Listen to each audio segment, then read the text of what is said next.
2026 June మాసంలో ధనుస్సు రాశి వారి యొక్క ఫలితాలు ఎలా ఉండబోతున్నాయంటే, మెయిన్‌గా గురువు యొక్క స్థానం అనేది మారుతుందండి. జూన్ 2వ తారీఖున మీ రాశ్యాధిపతి అయినటువంటి గురువు ఉచ్చస్థానమైనటువంటి కర్కాటక రాశిలోకి, అంటే మీ 8వ ఇల్లు అవుతుంది. ఇది హంస మహాపురుష యోగాన్ని సూచిస్తున్నప్పటికీ కూడా పెళ్లి, ఉద్యోగం, రాజకీయం, విదేశీ ప్రయాణం, ధనం నిలకడగా లేకపోవటం, భార్యాభర్తల మధ్య గొడవలు, ఆస్తి తగాదాలు, అప్పుల బాధలు, స్త్రీ పురుషుల ఎలాంటి గుప్త సమస్యలకైనా గృహశాంతి, నవగ్రహ శాంతి, నరదృష్టి, కాలసర్ప దోషాలు, దూర ప్రాంతాల వరకు ఫోన్ ద్వారా జ్యోతిష్యం చెప్పబడును. Phone number 9542637206. రాశ్యాధిపతి అష్టమ స్థానంలోకి వెళ్ళటం వల్ల కొంత మానసిక ఒత్తిడి, ఆందోళనలు పెరిగేటువంటి అవకాశాలు ఉంటాయి. అయితే గురువు రక్షణ కవచం లాగానే ఉంటాడండి, ఎందుకంటే ఉచ్చస్థితిలో ఉంటాడు కాబట్టి. అలాగే ప్రస్తుతం ధనుస్సు రాశి వారికి అర్ధాష్టమ శని జరుగుతుంది. శని మీ 4వ ఇంట్లో ఉన్నాడు.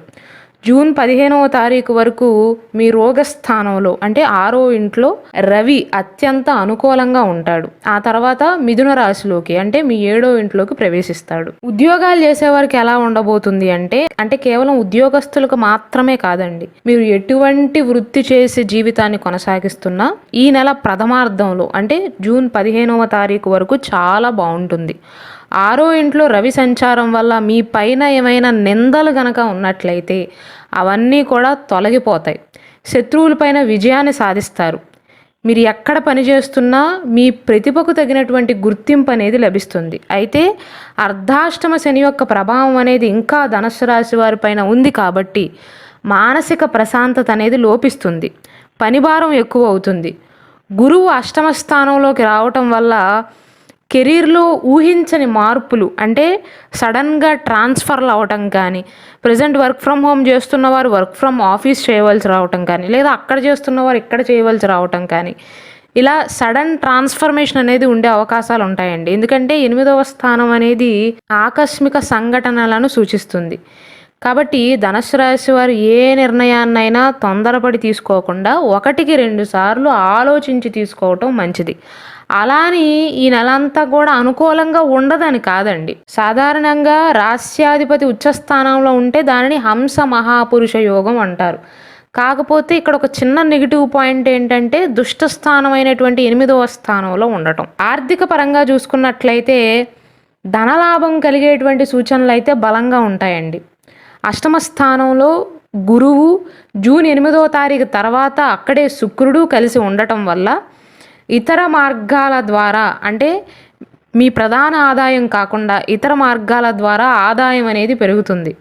చాలా కాలంగా నిలిచిపోయిన వారసత్వ ఆస్తులకు సంబంధించినటువంటి సమస్యలు ఏమైనా ఉన్నట్లయితే అవి కొలిక్కి వచ్చేటువంటి అవకాశాలు ఉంటాయి. అంటే సడన్ వెల్త్ వచ్చేటువంటి అవకాశాలు ఉంటాయండి. అది వారసత్వం ద్వారా కావచ్చు, లేదా ఇన్సూరెన్స్ వంటి వాటి ద్వారా కూడా డబ్బు చేతికి అందేటువంటి అవకాశాలు ఉంటాయి.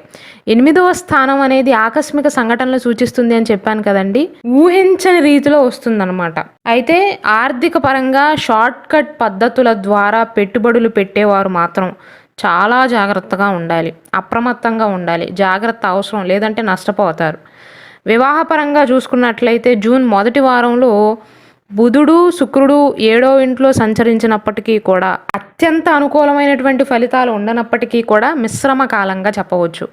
వివాహ జీవితంలో పెద్ద పెద్ద ఇబ్బందులు అయితే ఉండవండి. ఎవరైతే పెళ్లి సంబంధాల కోసం ప్రయత్నాలు చేస్తున్నారో వారికి కూడా న్యూట్రల్గానే ఉంటుంది. గురుబలం అనేది అష్టమ స్థానంలోకి మారటం వల్ల వివాహ ప్రయత్నాల్లో కొంత ఆలస్యం అనేది ఎదురు కావచ్చు. గట్టి ప్రయత్నాలు చేస్తే జూన్ ద్వితీయార్థంలో కొన్ని సంబంధాలు కుదిరేటువంటి అవకాశాలు ఉంటాయి. అయితే ధనుస్సు రాశి వారు గుర్తుంచుకోవాల్సింది ఏంటంటేనండి, కేవలం రాశి ఫలాల బట్టి మాత్రమే కాదు, ఒకవేళ మీ పర్సనల్ జాతకంలో కనుక కలత్ర దోషాలు ఏమైనా ఉన్నాయనుకోండి, అంటే వివాహానికి సంబంధించినటువంటి దోషాలు ఏమైనా ఉన్నాయనుకోండి, వాటికి సంబంధించినటువంటి పరిహారాలను కూడా మీరు పాటించాల్సి ఉంటుంది. ఆరోగ్యపరంగా చూసుకున్నట్లయితే ప్రస్తుతం మీ రాశ్యాధిపతి అయినటువంటి గురువు అష్టమ స్థానంలోకి ప్రవేశించటం, అలాగే అర్ధాష్టమ శని నడుస్తుంది కాబట్టి హెల్త్ విషయంలో పెద్ద పెద్ద సమస్యలు ప్రస్తుతం కనిపించినప్పటికీ కూడా జాగ్రత్తగానే ఉండాలండి. సరైన సమయానికి ఆహారాన్ని తీసుకోవటం వల్ల గ్యాస్ట్రిక్ సమస్యలు కానీ, ఉదర సంబంధిత సమస్యలు కానీ రాకుండా జాగ్రత్తలు తీసుకోవాలి. అయితే మానసిక ఆందోళన అయితే ఉంటుంది. శారీరకంగా అంటే ఫిజికల్ హెల్త్ విషయంలో పెద్ద పెద్ద సమస్యలు సూచించినప్పటికీ కూడా నేను ఈ వీడియో స్టార్టింగ్‌లో చెప్పినట్లుగా రాస్యాధిపతి మంచి స్థానం అంటే ఉచ్చ స్థానంలో ఉన్నప్పటికీ కూడా ఆకస్మిక సంఘటనలు సూచించేటువంటి 8వ స్థానంలో ఉంటాడు కాబట్టి మానసిక ఆందోళన అంటే యాంగ్జైటీ కానీ స్ట్రెస్ కానీ పెరిగే ఛాన్సెస్ అనేవి ఉంటాయండి. అయితే జూన్ 15వ తారీఖు వరకు రవి 6వ ఇంట్లో ఉండటం వల్ల పాత అనారోగ్య సమస్యల నుండి కూడా ఉపశమనం లభిస్తుంది ధనుస్సు రాశి వారికి. 15వ తారీఖు వరకు రవి మీకు రక్షణ కవచంగా ఉంటాడు. అలాగే శత్రువులు కనుక మీ పైన ఏదన్నా పోటీకి వచ్చారనుకోండి, సూర్యభగవానుడు 6వ ఇంట్లో శత్రుస్థానంలో రోగస్థానంలో ఉన్నాడు కాబట్టి వారు మిమ్మల్ని ఏమీ చేయలేరు. ఎటు తిరిగి 15వ తారీఖు తర్వాత మాత్రం మీ మనస్సును మీ ఆధీనంలో ఉంచుకోవటానికి ప్రయత్నించండి. అంటే మానసిక ఆందోళన పెరగకుండా జాగ్రత్తలు తీసుకోండి.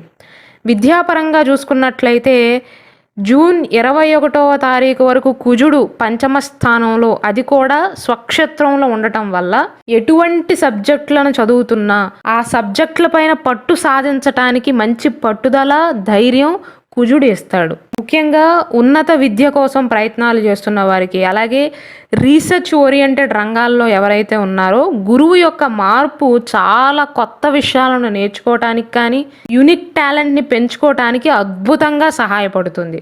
విద్యాపరంగా మాత్రం అనుకూలంగా ఉంటుందండి. ఎందుకంటే పంచమ స్థానంలో పంచమాధిపతే స్వక్షేత్రంలో ఉన్నాడు కాబట్టి. వ్యాపార పరంగా చూసుకున్నట్లయితే వ్యాపారంలో రోజువారీ లాభాలు అనేవి సాధారణంగా ఉంటాయండి. అయితే అష్టమ స్థానంలో గురు శుక్రుల యొక్క కలయిక వల్ల పాత బాకీలు అనేవి వసూలు కావటం కానీ, ఇన్సూరెన్స్ కానీ ఇతర మార్గాల ద్వారా అనుకోని పెట్టుబడులు సమకూరేటువంటి అవకాశం ఉంటుంది. ఓవరాల్గా ధనుసు రాశి వారికి పాజిటివ్ పాయింట్స్ ఏంటంటేనండి, ఆకస్మిక ధనలాభాలు, వారసత్వ ఆస్తులను సూచిస్తుంది. ఎందుకంటే అష్టమ స్థానంలో గురు శుక్రుల యొక్క సంచారం వల్ల. జూన్ 15వ తారీఖు వరకు సూర్యుడు 6వ ఇంట్లో అత్యంత అనుకూలమైనటువంటి స్థానంలో ఉండటం వల్ల శత్రు జయాన్ని సూచిస్తుంది, శత్రు నాశనాన్ని సూచిస్తుంది. గతంలో మీ పైన ఏమైనా నిందలు ఉన్నా అవన్నీ కూడా తొలగిపోతాయి. అలాగే ఉన్నత విద్య కోసం ప్రయత్నాలు చేస్తున్నటువంటి విద్యార్థులకు, రీసెర్చ్ రంగాల్లో పనిచేస్తున్న వారికి ఉచ్చ స్థానంలో ఉండేటువంటి గురువు వల్ల ప్రత్యేకమైనటువంటి నాలెడ్జ్, టాలెంట్ నేర్చుకునేటువంటి అద్భుతమైనటువంటి అవకాశాలు అనేవి లభిస్తాయి. కష్టపడే తత్వానికి తృతీయ స్థానంలో ఉండేటువంటి రాహు యొక్క సంచారం అనేది మీకు ధైర్యాన్ని, సాహసాన్ని పెంచుతాయండి. నెగిటివ్ పాయింట్స్ విషయానికి వస్తే రాస్యాధిపతి అష్టమ స్థానంలోకి ప్రవేశించటం వల్ల తెలియని ఆందోళన, మెంటల్ స్ట్రెస్ అనేది ఎక్కువగా ఉంటుంది. అలాగే ప్రస్తుతం అర్ధాష్టమ శని యొక్క ప్రభావం వల్ల మానసిక ప్రశాంతత కాస్త లోపిస్తుందండి. పంచమ స్థానంలో కుజుడు వల్ల ప్రేమ వ్యవహారాలు లేదా కొత్త ఇన్వెస్ట్మెంట్స్ అనేవి అంతగా యోగించవు. షార్ట్ కట్ మార్గాలను కనుక ఎంచుకున్నట్లయితే నష్టపోయే ప్రమాదాలు అనేవి ఎక్కువగా ఉంటాయి. పరిహారాల విషయానికి వస్తే ప్రస్తుతం మీకు అర్ధాష్టమ శని జరుగుతుంది కాబట్టి శనివారం నాడు శని భగవానుడికి తైలాభిషేకం చేయించటం కానీ, శని అభిషేకాల కన్నా పూజల కంటే కూడా మీ వల్ల ఎవరైనా లాభపడితే ఇంకా సంతృప్తి చెందుతాడండి. కాబట్టి ముఖ్యంగా ఇంట్లో కనుక వృద్ధులు ఉన్నట్లయితే, వయసు పైబడిన వారు ఉన్నట్లయితే వారిని కంటికి రెప్పలాగా కాపాడుకున్నట్లయితే శని సంతోషిస్తాడు. పెద్దలను గౌరవిస్తే చాలండి శనికి. అలాగే రాస్యాధిపతి అయినటువంటి గురువు అష్టమ స్థాన దోష నివారణకు వీలైతే పసుపు రంగు వస్త్రంలో శనగలను ఉంచి దానంగా ఇవ్వటం మంచిది. అలాగే దత్తాత్రేయ స్వామి వారి యొక్క ఆరాధన కూడా గురుగ్రహ పరిహారంగా పనికొస్తుంది.